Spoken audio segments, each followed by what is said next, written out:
स्वागत है। आज हम एक ऐसी किताब पर बात करने वाले हैं जो 100 साल से भी ज्यादा पुरानी है। 1913 में लिखी गई जेम्स एलन की foundation stones to happiness and success. बिल्कुल। अब सवाल ये उठता है कि क्या 100 साल पुरानी खुश रहने की रेसिपी आज की इस तेज रफ्तार सोशल मीडिया वाली दुनिया में भी काम करती है? यही तो सबसे दिलचस्प सवाल है। देखिए, लेखक ने इसकी तुलना एक घर बनाने से की है। अच्छा। वो कहते हैं कि एक खुश और कामयाब जिंदगी कोई लॉटरी नहीं है, बल्कि एक मजबूत इमारत की तरह है जिसे सोच समझकर सही नींव पर बनाया जाता है। और अगर नींव ही कमजोर है तो इमारत का गिरना तय है, चाहे वो बाहर से कितनी भी सुंदर क्यों ना दिखे। तो आज हम इन्हीं नींव के पत्थरों को एक एक करके परखेंगे, देखते हैं कि क्या वो आज भी उतने ही मजबूत हैं। हाँ, चलिए शुरू करते हैं। तो पहली नींव है सही सिद्धांत। अब ये सुनने में बहुत भारी भरकम लगता है। हाँ, सिद्धांत। पर लेखक की दलील है कि जैसे एक धावक रेस को फिनिश लाइन से शुरू नहीं कर सकता, वैसे ही हम जिंदगी में बुनियादी सिद्धांतों को नजरअंदाज नहीं कर सकते। और मजे की बात यह है कि ये सिद्धांत बहुत सरल हैं। जैसे गणित सिर्फ 10 अंकों पर और पूरी भाषा कुछ अक्षरों पर टिकी है, वैसे ही एक कामयाब जिंदगी कुछ बुनियादी सच्चाइयों पर टिकी है। यहाँ एक बड़ा दावा किया गया है कि इन सरल सिद्धांतों के बिना कोई भी बड़ी कामयाबी हासिल करना नामुमकिन है। ठीक है, तो ये सिद्धांत है क्या? किताब में 5 पर जोर दिया गया है। हाँ, 5। कर्तव्य, ईमानदारी, मितव्ययिता, उदारता और आत्मसंयम। बिल्कुल। तो चलिए पहले पर आते हैं, कर्तव्य, ड्यूटी। इसका मतलब बताया गया है कि अपने काम पर ध्यान दो और दूसरों के मामलों में बेवजह दखल मत दो। जो आज के दौर में ये सलाह थोड़ी अजीब लग सकती है। बिल्कुल। जहां हर किसी को हर मुद्दे पर अपनी राय देने का एक दबाव सा महसूस होता है। हाँ, सोशल मीडिया पर तो खासकर। एग्जैक्टली। लेकिन इसका मतलब बहुत गहरा है। लेखक कह रहे हैं कि जो इंसान अपना काम छोड़कर दूसरों को मुफ्त की सलाह बांटता फिरता है, वो दरअसल अपनी ही एनर्जी बर्बाद कर रहा है। तो ये फोकस की बात है। हाँ, कर्तव्य का मतलब है अपने काम में पूरी तरह डूब जाना, उसे बेस्ट तरीके से करना। ये बात तो आज के सेल्फ हेल्प और लाइफ कोच कल्चर पर एक सीधी टिप्पणी लगती है। हाँ, कह सकते हैं। जहां हर कोई दूसरे को सलाह दे रहा है। तो क्या लेखक का मतलब है कि मदद करना भी गलत है? नहीं नहीं, बिल्कुल नहीं। फर्क इरादे का है, प्राथमिकता का है। अच्छा। मदद करना भी कर्तव्य का ही हिस्सा हो सकता है, लेकिन अगर कोई अपना घर ठीक किए बिना पूरी दुनिया को घर ठीक करने की सलाह दे रहा है, तो वो अपने प्राथमिक कर्तव्य से भटक रहा है। मतलब पहले अपनी जिम्मेदारी, फिर बाकी सब। बिल्कुल। समझ गई। अब आते हैं दूसरे सिद्धांत पर, ईमानदारी, ऑनेस्टी। किताब कहती है कि सिर्फ धोखा न देना ही काफी नहीं है, बल्कि चापलूसी और दिखावे से भी बचना चाहिए। मैं इसी पॉइंट पर थोड़ा अटक गई। क्यों? आज की कॉर्पोरेट दुनिया में तो नेटवर्किंग और मेकिंग गुड इंप्रेशंस को बहुत जरूरी माना जाता है। हाँ, ये एक बहुत अच्छा सवाल है। तो क्या लेखक की ये परिभाषा आज के प्रोफेशनल वर्ल्ड में प्रैक्टिकल है? मुझे लगता है कि लेखक सच्ची तारीफ और चापलूसी के बीच एक बहुत बारीक लकीर खींच रहे हैं। ओके। देखिए, सच्ची तारीफ दूसरे के अच्छे काम को पहचान देती है। चापलूसी का मकसद सिर्फ अपना फायदा निकालना होता है, चाहे उसके लिए झूठ ही क्यों ना बोलना पड़े। और लोग ये फर्क समझ जाते हैं? लंबे समय में बिल्कुल समझ जाते हैं। एक अच्छी साख यानी रेपुटेशन झूठी तारीफों से नहीं बनती, वो भरोसे और सच्चाई से बनती है। एग्जैक्टली।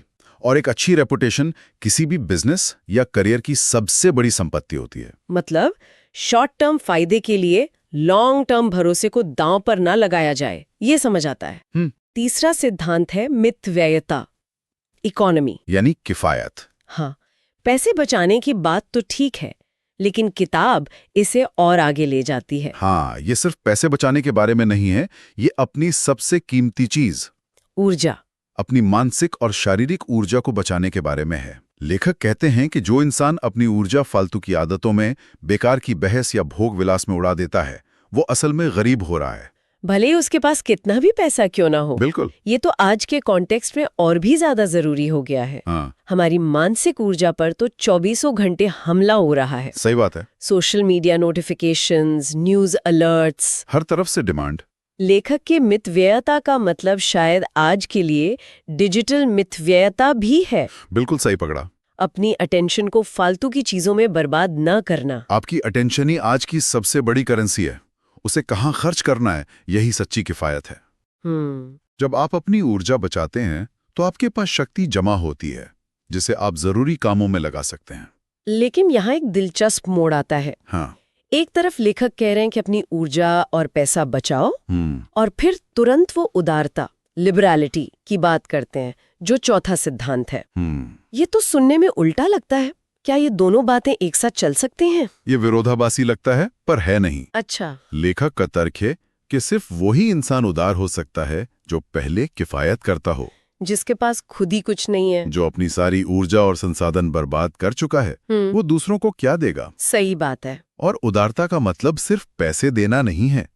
अपना समय देना, किसी को ध्यान से सुनना, सहानुभूति दिखाना, अपने अच्छे विचार बांटना, ये सब उदारता है। और ये सब आप तभी कर सकते हैं जब आपके पास देने के लिए कुछ बचा हो। तो उदारता किफायत का नतीजा है, उसका उल्टा नहीं। कमाल है। बिल्कुल। ये अकेलेपन और निराशा का दुश्मन है। और आखिर में पांचवां और सबसे जरूरी सिद्धांत, आत्मसंयम, सेल्फ कंट्रोल। हाँ, इसके बिना बाकी सब बेकार है। लेखक एक व्यापारी का उदाहरण देते हैं जो एक छोटी सी बात पर ग्राहक से भिड़ जाता है। बिल्कुल। ऐसा लगता है जैसे आज के रोड रेज की बात हो रही हो। सही कहा। आत्मसंयम वो धागा है जो बाकी सभी मोतियों को एक माला में पिरोता है। इसके बिना ईमानदारी गुस्से में, किफायत लालच में और उदारता दिखावे में बदल सकती है। एक पल का गुस्सा सालों की मेहनत पर पानी फेर सकता है। एक गलत आवेग में लिया गया फैसला पूरी जिंदगी को पटरी से उतार सकता है। आत्मसंयम में धैर्य, शांति और मजबूती जैसे गुण शामिल हैं। ये कोई मजबूरी नहीं बल्कि असली शक्ति का प्रतीक है। तो ये 5 सिद्धांत नींव के पत्थर हैं। लेकिन सिर्फ सिद्धांतों को जान लेना ही तो काफी नहीं है ना? नहीं, बिल्कुल नहीं। उन्हें अमल में कैसे लाया जाए, यहीं पर शायद अगला हिस्सा आता है, सही तरीके यानी मेथड्स। सही कहा। सिद्धांत अगर क्या करना है बताते हैं, तो तरीके कैसे करना है सिखाते हैं। अच्छा। लेखक कहते हैं कि एक कामयाब और नाकामयाब जिंदगी में सिर्फ तरीके का फर्क होता है। एक तरफ एक ऑर्गेनाइज्ड लाइफ है जो एक बढ़िया स्मूथ चलने वाली मशीन जैसी है, और दूसरी तरफ एक अनऑर्गेनाइज्ड लाइफ जो कबाड़ के ढेर जैसी है, जहां सब कुछ बिखरा पड़ा है और एनर्जी बस लीक हो रही है। सुनने में तो ये बहुत सीधा लगता है, सुबह जल्दी उठो, समय पर खाओ, लेकिन हम सब जानते हैं कि ये करना कितना मुश्किल है। हाँ बिल्कुल। तो क्या किताब इस पर कोई रोशनी डालती है कि इस आंतरिक अराजकता से कैसे निपटा जाए, जब मन कुछ और करना चाहता है और अनुशासन कुछ और? हाँ, और इसकी शुरुआत होती है छोटी छोटी चीजों पर ध्यान देने से, जिन्हें लेखक के शब्दों में मूर्ख नजरअंदाज कर देता है।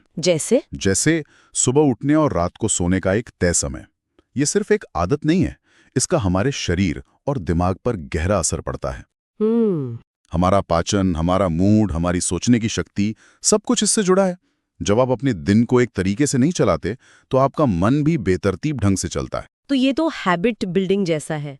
मतलब ये विचार कि आपका माहौल और आपकी आदतें वो आपको सिर्फ इच्छा शक्ति से ज्यादा आकार देती हैं। बिल्कुल। जीवन के हर पहलू के लिए एक तय जगह और समय होना चाहिए। काम के लिए समय, आराम के लिए समय, सोचने के लिए समय, और यहाँ तक कि अपने रिश्तों के लिए भी समय। जब हर चीज व्यवस्थित होती है तो दिमागी उलझन कम हो जाती है। लेकिन यह सिर्फ बाहरी चीजों तक सीमित नहीं है। असली तरीका तो मन के अंदर काम करता है। अपने इमोशंस को अनुशासित करना, बोलने से पहले सही शब्दों को चुनना, अपने विचारों को एक लॉजिकल तरीके से व्यवस्थित करना। बिल्कुल। जब कोई इंसान अपने मन को इस तरह साध लेता है तो वो अपनी पूरी क्षमता को अनलॉक कर पाता है। तो सही सिद्धांत और सही तरीके, इन दोनों के मेल से ही सच्चे कर्म पैदा होते हैं। हाँ। लेकिन यहाँ भी एक सवाल है, हम सच्चे और झूठे कर्मों में फर्क कैसे करें?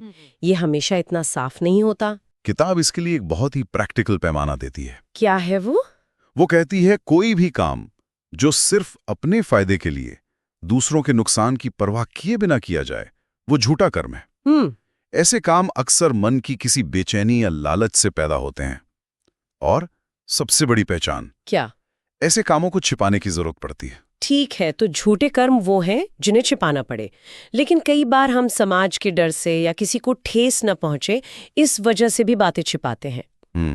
क्या किताब अच्छा और बुरा छिपाने में कोई फर्क बताती है? कहाँ है वो लकीर? ये बहुत ही जरूरी सवाल है, और फर्क नीयत का है। अच्छा। क्या आप किसी बात को इसलिए छुपा रहे हैं क्योंकि आपको पता है कि वो गलत है, उससे किसी का हक मारा जा रहा है, या आप किसी की भलाई के लिए कोई बात विवेक से अपने तक रख रहे हैं? समझ गए। सच्चे कर्म शांत मन और नैतिक सिद्धांतों से निकलते हैं। उन्हें दुनिया के सामने लाने में कोई शर्मिंदगी नहीं होती।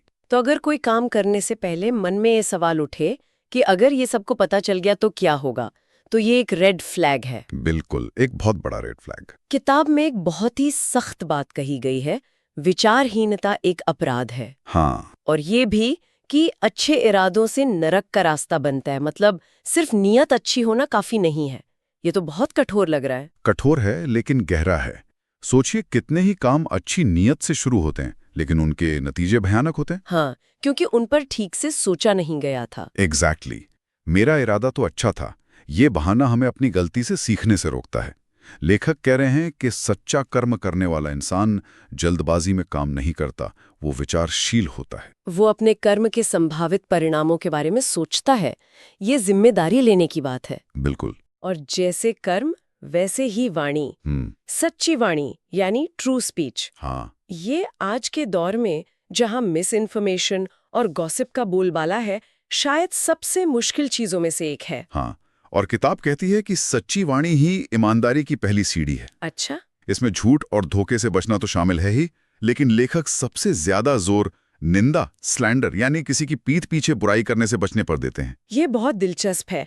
बताया गया है कि निंदा अक्सर एक छोटी सी गलतफहमी से शुरू होती है। हाँ। और फिर एक से दूसरे तक पहुंचते पहुंचते एक भयानक रूप ले लेती है। बिल्कुल।